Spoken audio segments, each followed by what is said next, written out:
Jump off that exhausting hamster wheel and into balanced living with Dr. Marissa. Promise you joy in the mystery.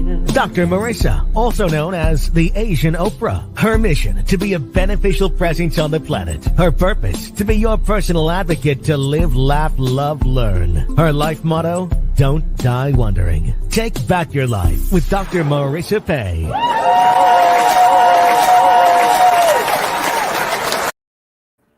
And welcome. You are tuned into Take My Advice. I'm not using it, Get Balanced with Dr. Marissa, the morning show here on NBC News, CNBC News, and NBC Sports radio station, KCAA, AM 1050, FM 102.3, FM 106.5, and streaming everywhere. iHeartRadio, Spotify, Stitcher, Amazon Music, Audible, iTunes, TuneIn, Rumble, Tiki Live, and more. I am Dr. Marissa, your hashtag positively opinionated celebrity host, producer of this show about hope and happiness. So there's no gossip, no scandal, and no K-words, no Kanye talk at all. Instead, I want you to focus on your own reality show and how you can be happy 88% of the time. So I have guests and topics to that end. And today I have a special guest that I met on location. Some of you know I do some freelance broadcast journalism with a New York news agency, and I get to cover events. And when I enjoy them, I seem to connect with very interesting people that I invite on the show. So it's a perfect way to start your day in the most positive way. I have Dr. Jannah Scott. She's the CEO of American Center for Religious Freedom, a former Obama administration official. Jannah has advised the White House, governors, and elected leaders across this nation on issues of domestic security, conflict resolution, multiculturalism, and the power of diverse community engagement in addressing some of our nation's most urgent problems. Please welcome to my studio, Dr. Jannah Scott.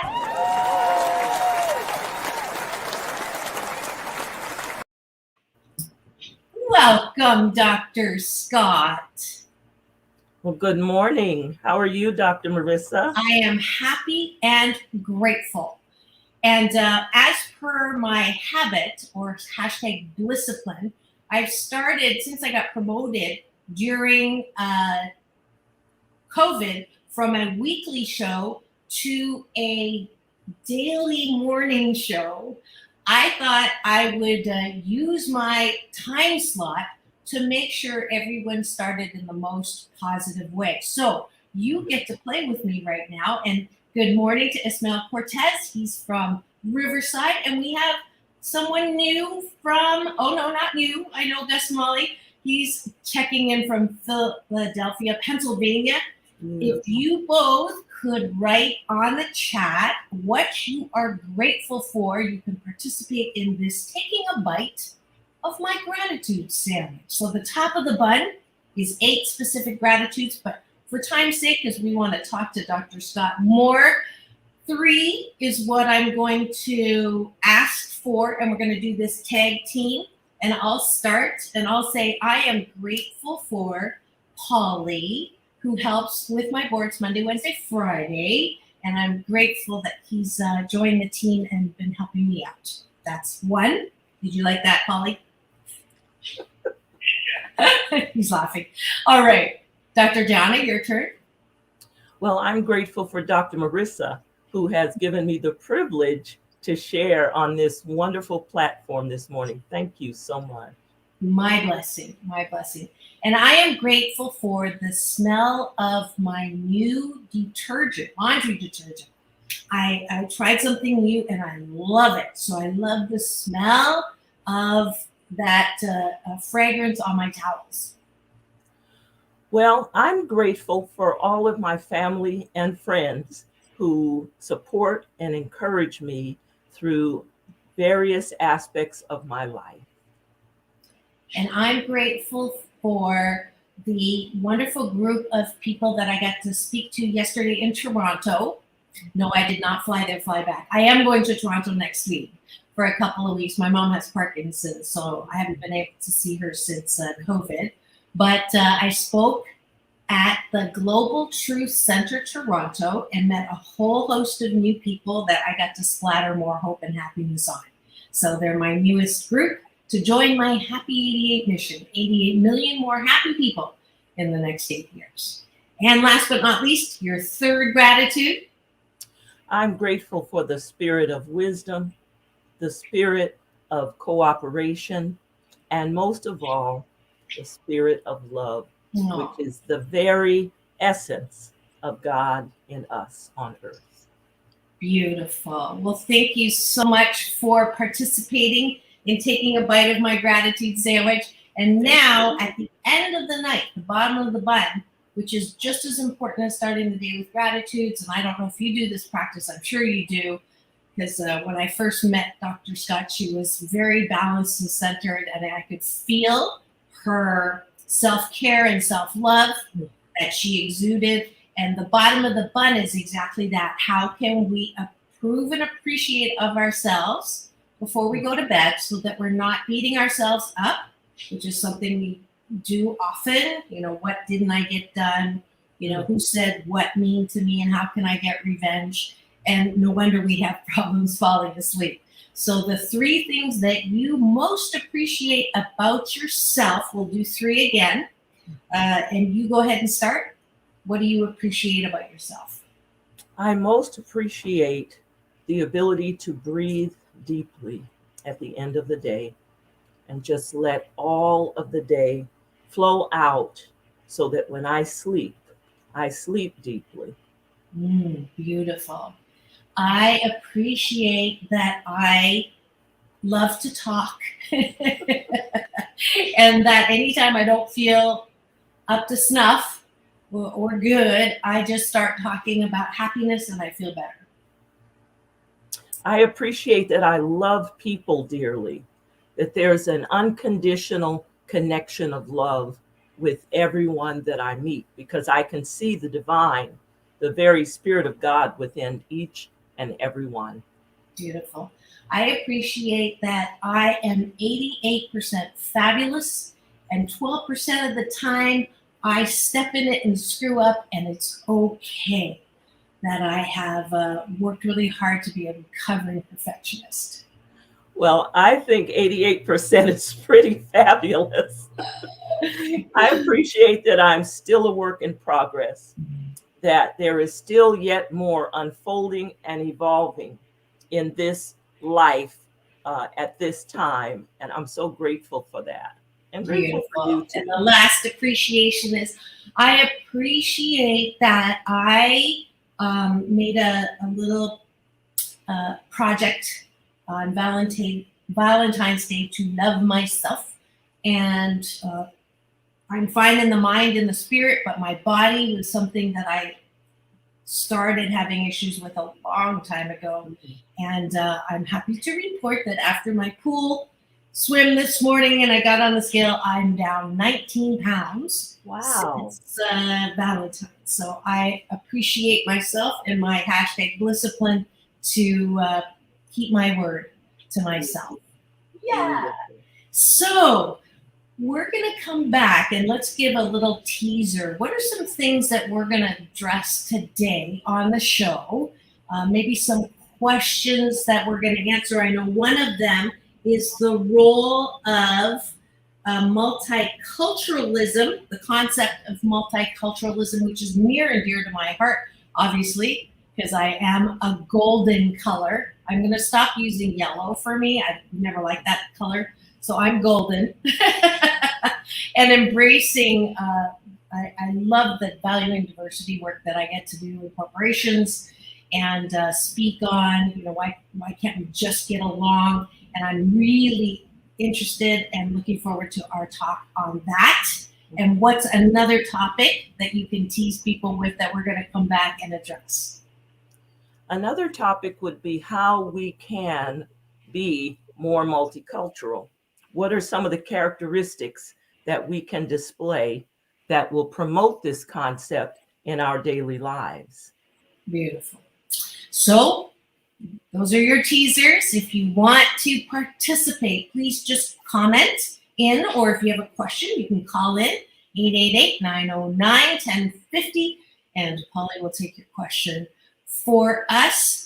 But just keep it tuned here to Take My Advice. I'm Not Using It, Get Balanced with Dr. Marissa and Dr. Jannah Scott today here on KCAA, the station that leaves no listener behind. We'll be right back. Don't go away.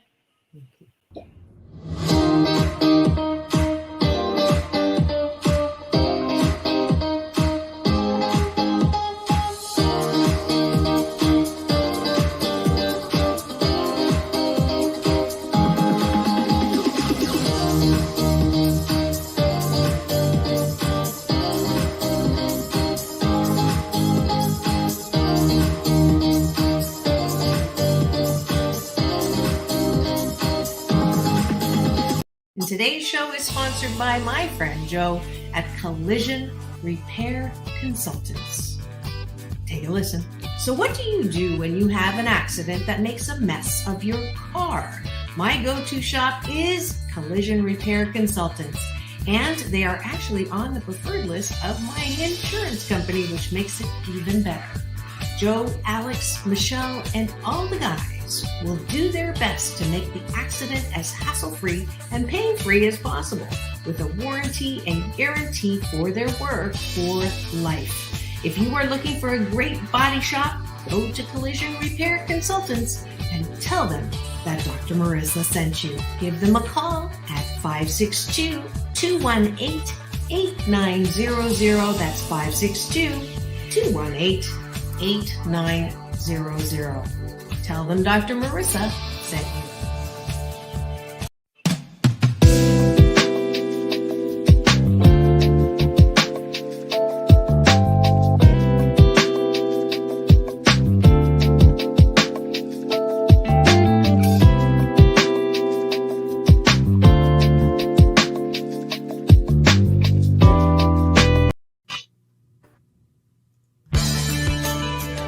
Want delicious Vietnamese Asian fusion cuisine that is so good for your health you won't believe your taste buds? Olac is a 100% plant-based vegan restaurant founded by Mai on living foods and a love for animals that won't make you sacrifice taste for health. 2 locations to delight you, downtown LA and Fountain Valley. So go to www.olac.com, AULAC, to book your reservation today. Saving the planet has never tasted so good.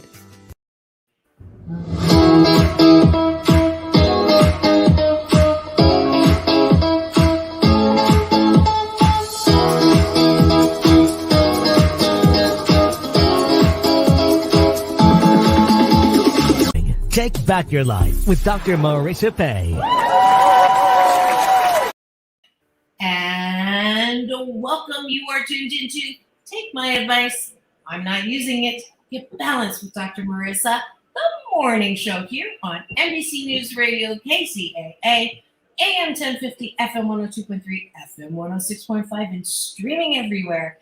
iHeartRadio, Spotify, Stitcher, and my YouTube channel, where you can get all 685 shows. Unbelievable. I can't believe I'm almost to 9 years.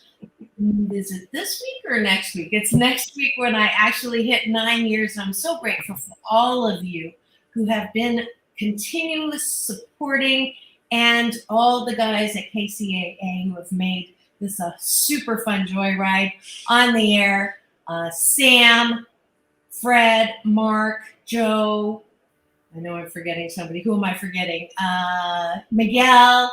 So thanks to all my KCAA guys. And my YouTube channel also houses my red carpet playlist. So if you want to see me interviewing Halle Berry or John Travolta, Quincy Jones, Lieutenant Uhura, Jack Canfield, you name it, they're there. So go to that playlist and free subscribe and enjoy those videos. And today I'm delighted to have a very special guest that I met at a Ramadan event that Sheriff, Alex Villanueva, I can never say his name right, and I keep trying. Alex, thank you. And it was a beautiful multicultural, multi-religion event that there were people from all over the world, the consulate, and it was wonderful. And the star of the show who gave a speech was Dr. Jannah Scott, and we connected pretty much like old friends. So I invited her on the show. She's going to talk about multiculturalism and religious freedom, and she is the CEO of the American Center for Religious Freedom and served in the Obama administration, actually in a number of administrations that she's going to talk about. So welcome back, Dr. Jannah, to my show. And let's start with, I'm going to go personal. Did you know when you were a kid that this is what you were going to do? Not until age 13 did I have an inkling that I would be involved in various cultures with governments and with faith communities. My mother took me to a town council meeting in the town where I grew up because the council was about to eliminate the summer youth program. And my family really depended on that summer youth program money to supplement our income and to do some things that we needed to do. And I was able to speak at that council, and something I think came upon me at that time. But before I answer another question, I just wanted to honor my colleagues who are still in the month of Ramadan right now. And the Ramadan iftar that Dr. Marissa and I attended together last week, it was an interfaith iftar. So there were at least about 6 or 7 faith traditions there, which was really very fun. And the star of the show was the Community Advisory Council, the Asian American Community Advisory Council of Sheriff Villanueva's Los Angeles Sheriff's Department. So I want to give honor and recognition to that. And I loved meeting you there, Marissa. That was so fun. Dr. Marissa is just a spark. She's a light. She's just a magnet for joy. So I was so happy to meet you. Thank you. I'm gonna use that, a magnet for joy. I love it. Yeah. Beautiful. So how did you get into politics? You know, it's interesting because my life truly has been a life of evolving. And there were a lot of things that happened to me between the age of 13 and much later in life. I won't share exactly when, but much later in life. We're ageless. Before I ended up in politics, but it was truly by the favor of God. You know, the universe, the creator conspired. He really, or she, made it happen for me to step into places where I was given such favor, where people would say to me, we want you to come here. We'd like you to serve with us here. So it's really been a phenomenal journey, starting really with work with the governor of Arizona, Janet Napolitano, who became U.S. Department of Homeland Security's first female secretary. And then, of course, she became the president of the UC 10 campus California system. So it really was an act of God's favor, I believe, that landed me in that realm. And what was your position in her administration? I was her faith and community liaison policy advisor. And in that role, I not only mobilized faith groups, but I was able to really bridge the language between government and faith around issues that were really important to the people in that state, that being immigration, housing, substance abuse and behavioral health, prison issues related to families. And it was such a phenomenal opportunity, even with issues related to the National Guard and the military. As you might know, Arizona is the home of several military bases and one of the largest populations of veterans. And so to be able to navigate all those different issues with faith and community leaders, connecting them to government and developing tangible solutions for some of the problems we were facing. What a privilege that was. I love that you say religion and faith in one breath, and it applies to the real issues that face communities around homelessness and what were the other things you said?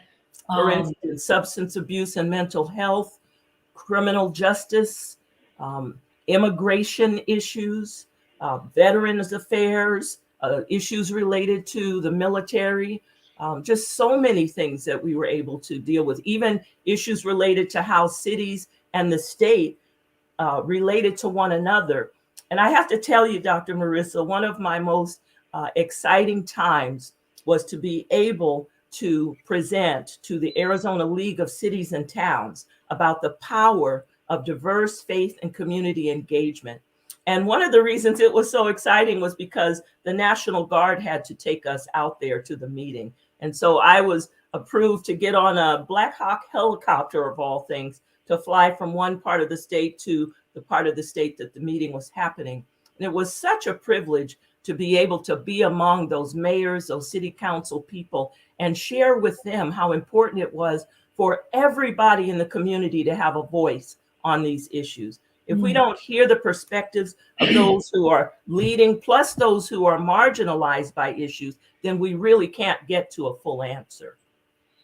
What's interesting to me is the enormity of trying to do something that on face value does not seem possible. Because when you say religion, separation of church and state, knowing that you shouldn't talk about two things, religion and politics, because you're never going to get people to agree on seeing things the same way. And here you are in a position that is completely counter to that.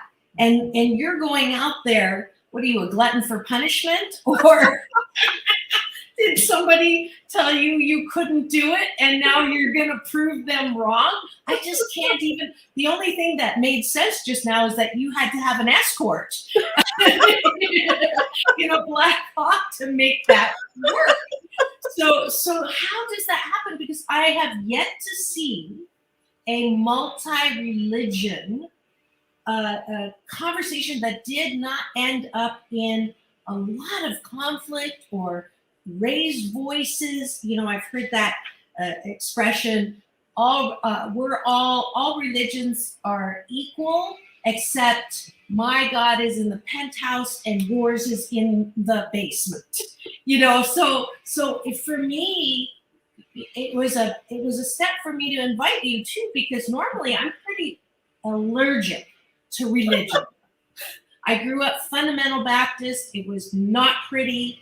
It was a God that needed anger management classes. I was very, I flunked out of Bible school because I didn't want my grandpa to be going to hell, but he didn't follow the prescription, the ABCs.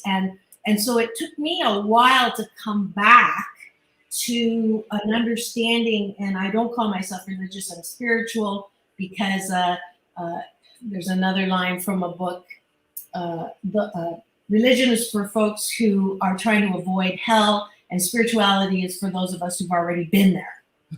So for me to invite you, you're the first religious, faith-based, strong individual who hit me as open, non-judgmental, my way or the highway, which I know was my God. I call him my UPS man, my universal power source. He delivers every morning when I pray and meditate. And I love how you said he or she.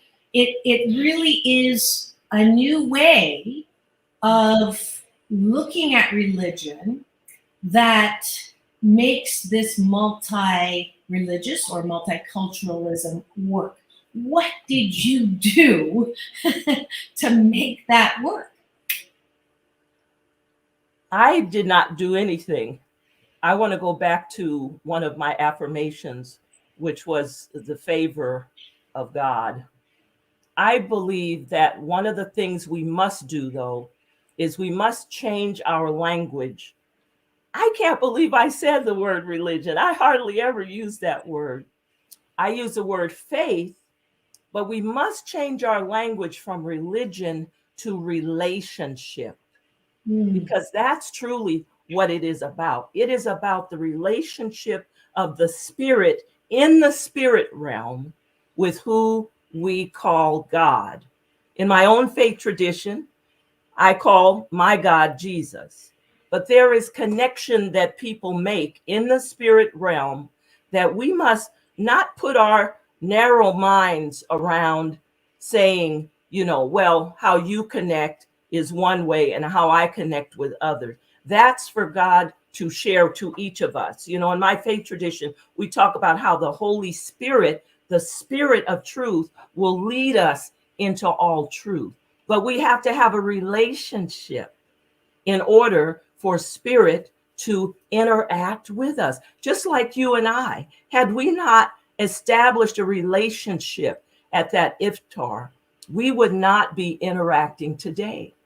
And we would not be able to share one another's truth with one another. So I think we've got to get a different perspective on things.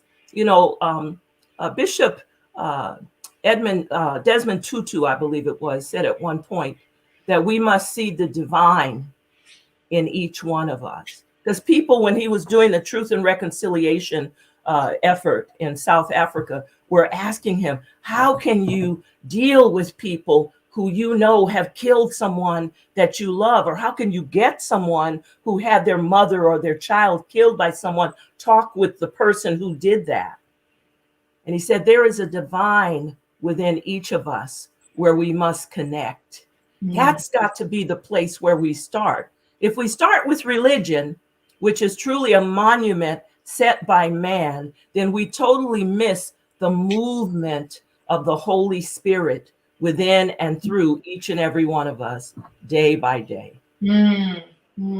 That's it's such an important distinction, and it is. Now I understand your magic your magic dust, your fairy dust. to have people come and talk together is that you're not leading with religion. You're leading with, let's establish a relationship of things that we have in common that we want to connect on. When I do work as an organizational psychologist in businesses, I ask people to look for what is the common vision first and foremost before we talk about tactics, because the tactics will get in the way if we don't have that. So it's similar. It sounds like it's similar to that. The end goal here is we want to have a dialogue that co-create solutions to the issues that are affecting our community. So knowing that we have the influence through our faith-based organizations, we can use those to help bridge the ways in which we can get to solution. How did that go?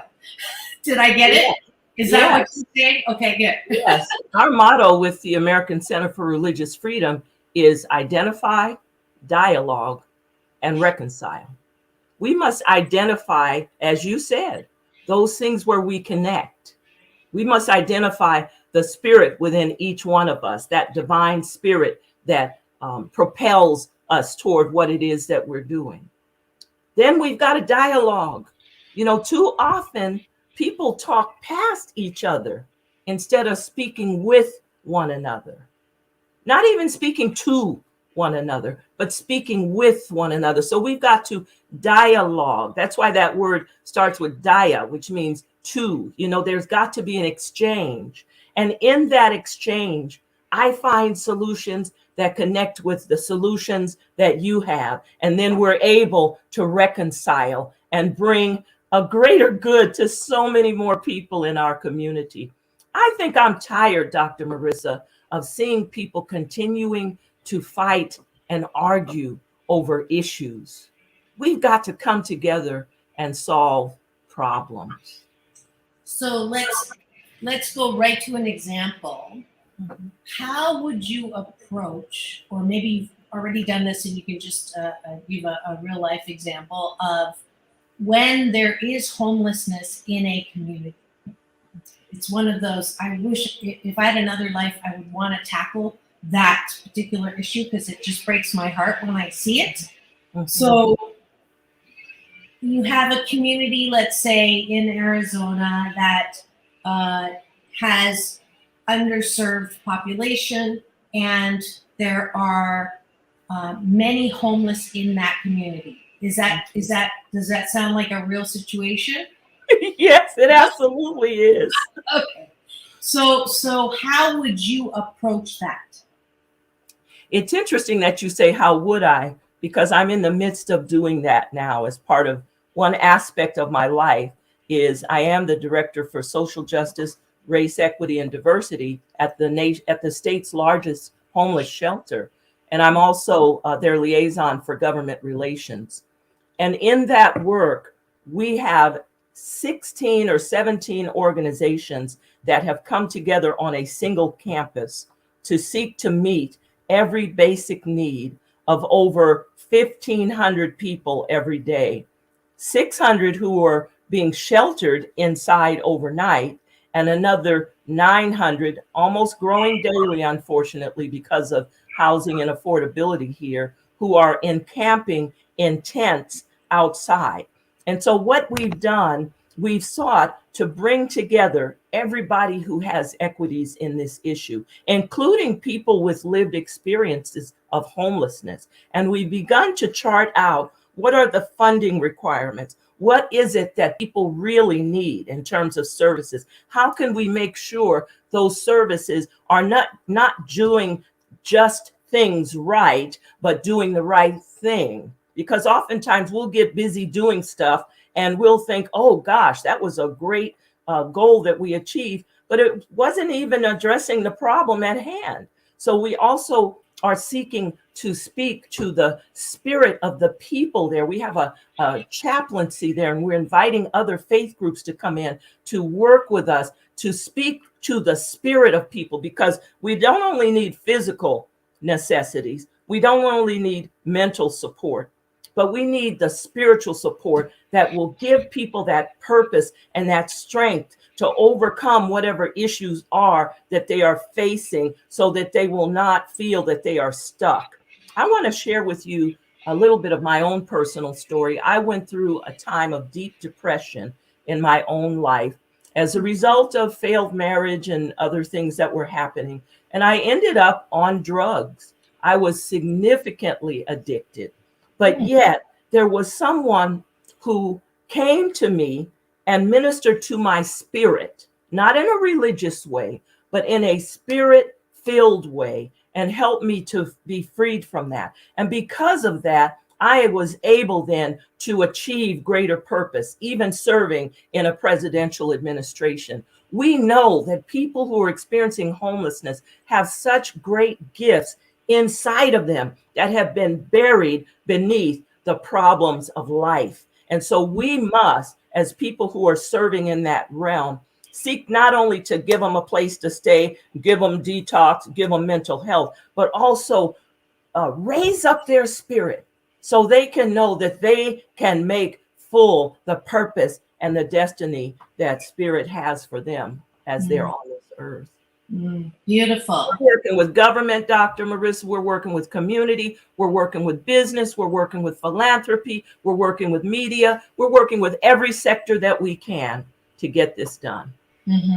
Because it is definitely one of those things that pandemic made worse. It was bad enough beforehand, and then it is now worse. And so what can the average person do to be of support to these efforts? Like, I get that a lot. Like, I can't really do anything to help. Is it helpful to give money to the guy on the corner who's, at the freeway entrance? Is it, what is the best thing that we can do in terms of helping homelessness right now? I want to tell you, I would never tell anybody don't give money to the person on the street corner.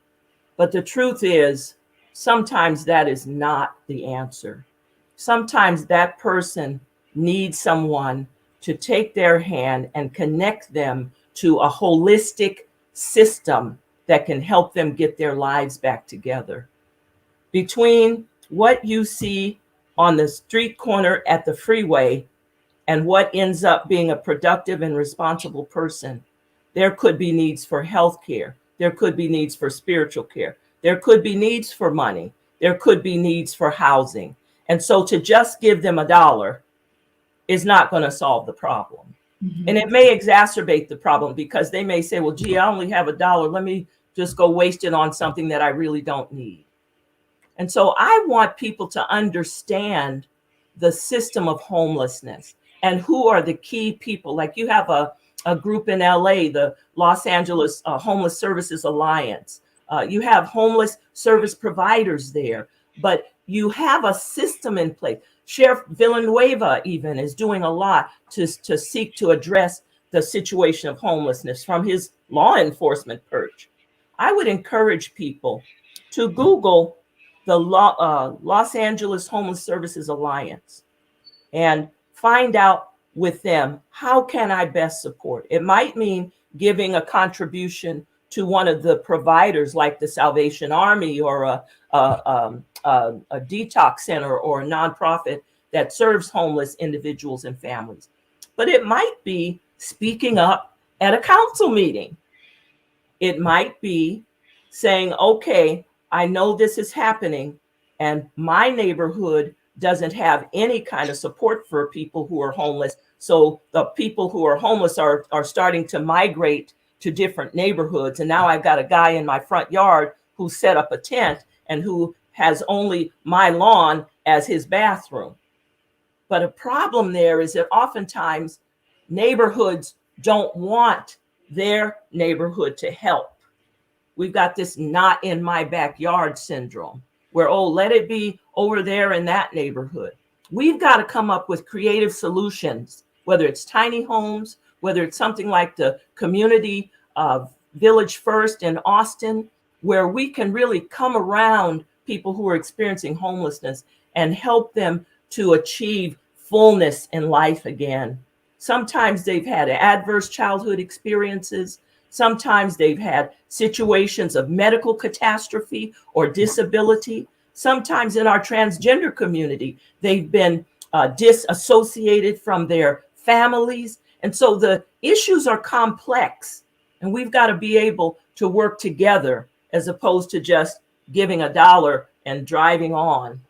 Mm-hmm. That's so true. It's I'm constantly encouraging people to stop just shaking your head and feeling hopeless or helpless, to actually do something. So if you're in LA and you see homeless people, I hope it's in your heart to go and do exactly what Dr. Scott just said. Google LASA.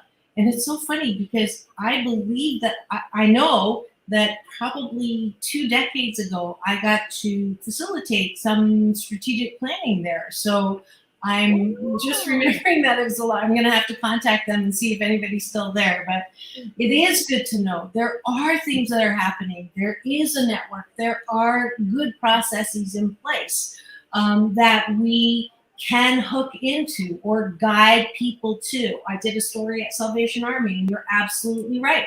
They have a great track record in helping homeless people. I've had several guests on who have individual organizations that are helping. Just go to Dr. Marissa and homelessness, and you'll see all those people. I can't list them all because I know I'm going to miss some.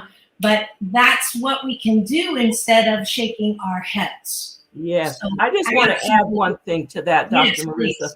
because we're in a season right now where the spirit of greed has really, economic greed has really resulted in a lot of our elderly people being put out of places where they've lived for decades. Now, we are not saying that landlords shouldn't have the ability to raise rents, or people that own these multiplexes shouldn't have the ability to have a livable amount for what they're providing. But in some of these cases, rents are tripling, and nobody on a fixed income can afford that. So let's begin to talk with our multi-housing associations, our apartment owners, and those who are even developers to say, we need you to be part of the solution as well. Good idea, good point. I never really understood community effort until now, and the power that a community has. So instead of spending a Saturday binge watching something, and I'm not every Saturday. You got to have one in there though. One binge watching Saturday. Yeah, I'm not bashing it. It's just not all the time. I do it too. I think we deserve to have some entertainment to make life fun, but we can have fun too with solutions for our homeless, as well as other areas that you've talked about. I would like to ask you, I know we haven't taken a break yet, but so many questions I have. Have you ever been in a situation where there have been multicultures or multi-religions that has broken into a giant conflict, and how do you get out of it? That's the more important question. I'll share one that I don't think this community would mind. I was in a town called Lakewood, New Jersey, when I was with the Obama administration. I was there because they had just come through Superstorm Sandy, which many of you will remember wreaked havoc on a lot of the Northeast. In that meeting, I came as one to share about how we can rebuild now. And one of the things that happened was that it became a conversation about two different racial and ethnic groups who were being oppressed in housing. And it really got touchy because the groups that were being accused of being the oppressors were also in the room. And so in the conversation, what I was able to do was allow those who were sensing the oppression to speak their piece, to speak their truth, and then to allow those who were being considered being oppressed to share from their perspective, how can we move the needle on this?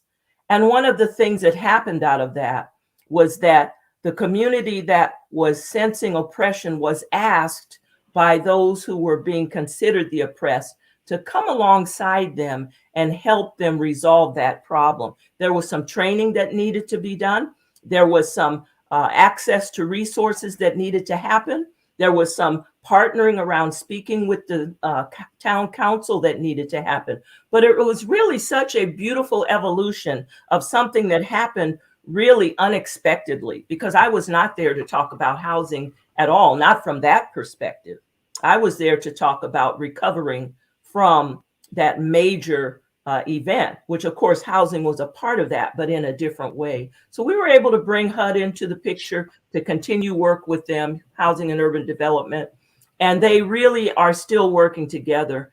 And I just think, again, it's the identify, it's the dialogue, and it's the reconcile. Those three keys are so critical. If you miss one of them, you end up going off. People are talking around each other again. We don't identify that which we have in common. We end up talking around in circles. If we don't dialogue at all, we end up not hearing one another. And then we can't get to reconciliation. Right. Have you ever had to stop something and just have people go and regroup before coming back? Or is it just a way to diffuse and stay and continue the conversation? Are there like key phrases to use? Or I'm thinking of, train the trainer right here. And just for anybody who finds themselves in dialogue that is going towards a monologue, where someone's taking over the stage, and you're getting more and more frustrated, but you can't seem to interject. What do you do then? Recently, I was in a situation at our state legislature where something pretty bad broke out verbally, not physically. And someone was being removed from the room. People were very upset about that. The chairman of the meeting called a break, and some of the people, in this committee who were on opposing sides started arguing at each other. Leaders started arguing at each other. And as I saw that, I asked them if we could go into this side room. They're still going at each other. And I'm saying, let's just go into this side room for a minute. Take a breath. And I said to them, you are supposed to be setting the example. That's what you have in common with one another. You are our leaders. Even though you're from different parties, you are our leaders. You've got to show the rest of the 49 young people who are sitting in this room and just saw that with their colleague being removed, how we can move past this in a civil way. And it ended up, Dr. Marissa, believe it or not, in me asking them if we could pray together. I didn't know either of their faith tradition, but I had a pastor with me because he came to the meeting as well. And I asked him to say a word of prayer over us and to really just bring the temperature down. Now, others might say, well, why didn't you just tell him, take a breath, take a deep breath? I used to attend Dr. Michael Beckwith's church when I was deployed to Los Angeles. And there was a song that they would sing, and it would start off with, take a breath right here, right here. Take a holy breath right here. And that's what we did in that situation. They went back in, the chairman started the meeting again. And even though the young people didn't get the result that they wanted, and that was why the issue had broken out, I had to leave the meeting, but my colleague who stayed said the rest of the meeting was like woosah. It was just peaceful. I think it was because of that we've got to do more of that. We've got to be careful when we do it. If there's weapons involved, then you want to get law enforcement involved. You don't want to end up getting shot or stabbed in the middle of a fight or something like that. But if it's a verbal altercation, there are ways without weapons involved to get people to see the humanity in one another again. Yeah, so important. And I'm laughing because I guess we didn't talk about this, but I'm on faculty at Agape. And I didn't know that. I know. When you said, I'm like, you know that song then. I do know that song. And Michael Bernard Beckwith is my big brother. He calls me his little sister. And he actually wrote the foreword to the book on happiness, 8 Ways to Happiness from Wherever You Are. That's so funny. No wonder we connected. Now it all makes sense why there was that draw. So that's wow, beautiful. That's so awesome. What was it like working in the Obama administration? A privilege of a lifetime. For me, it was a privilege of a lifetime. Not only when I worked there, but the time he came to my state to talk to then Governor Napolitano. And I met him at an event while he was still Senator Obama. And then she endorsed him, which was a big deal. But then that night that he was declared the winner, we were at one of the downtown hotels. And it was as if so many of us had a bright light surrounding us.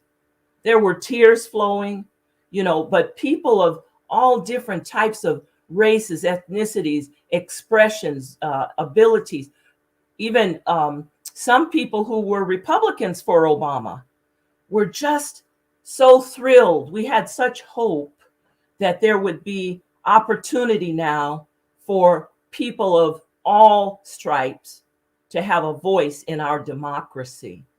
And then going into that administration, and I served there actually for 8 years. It was such a joy. I spent a lot of time in other cities because I was the White House faith-based and neighborhood partnerships representative through Homeland Security to cities around the country on various issues. But going back to DC, going to the White House on many occasions in meetings with President Obama and faith and community leaders, and just being part of that team where we felt like, change was coming, that change was happening. I mean, it was such a joy. It was such a privilege, and something that if I had the opportunity to do it again, I would. I would serve with President Obama in another capacity if I had the opportunity. He's a man of great depth, just phenomenal intelligence, but also a man of great spirit. Now, he'll tell you, as he's spoken, his mother was a humanist. So he didn't really grow up like that. But then when he became a community organizer, the Black church was really his anchor in Chicago, south side of Chicago. Interesting. What's a humanist? Humanist is a form of belief that believes in the human as the preeminence. I'll just say that. I don't want to say it's atheism because I don't know that it's atheism, but it does see the humanist and science as a big preeminence in our world. Interesting. So that there's no power the power that's outside of you is not as important as the power as a human. It sounds like. Well, I wouldn't say that only though, because there are many faith traditions that believe that. Even in the Christian tradition, we say the Christ in you, the hope of glory, that greater is he that is in us than he that is in the world. So we do, many faith traditions have that belief. I think even the Buddhists believe that. But there is something about science and the mind, the intellect of man, that the humanists are very tied to. And I think President Obama, he really sought to respect and honor the traditions of all people. And I think that's what I enjoyed most about working in his administration, both domestically and when I had a chance to travel internationally, that regardless of where we were in the nation or where we were on the planet, people of faith appreciated him. They really connected with him at spirit. Beautiful. Well, we're running up against the clock. I have one quick question. When someone comes back at you and says, well, the Bible says that, and that's the truth, how can I get into, I just give up, because at that point, I don't think I'm ever going to have a dialogue. Is there anything that I can say to open the dialogue? Let's connect at spirit level, because the Holy Spirit will lead us into all truth. And that way, it's not my truth. It's not your truth. It's the truth that is in the universe, available to all of us by the Holy Spirit. By spirit. We've got to get there. And I'm not saying I'm spiritual. I'm a follower of Jesus. But I love the people who connect with spirit, because it is spirit that we need. God is spirit.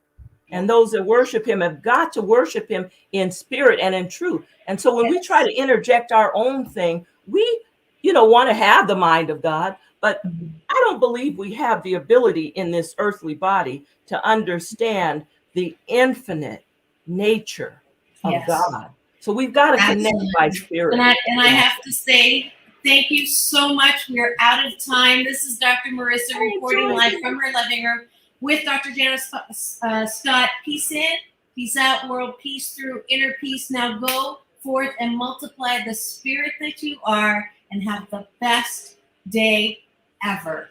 Ever.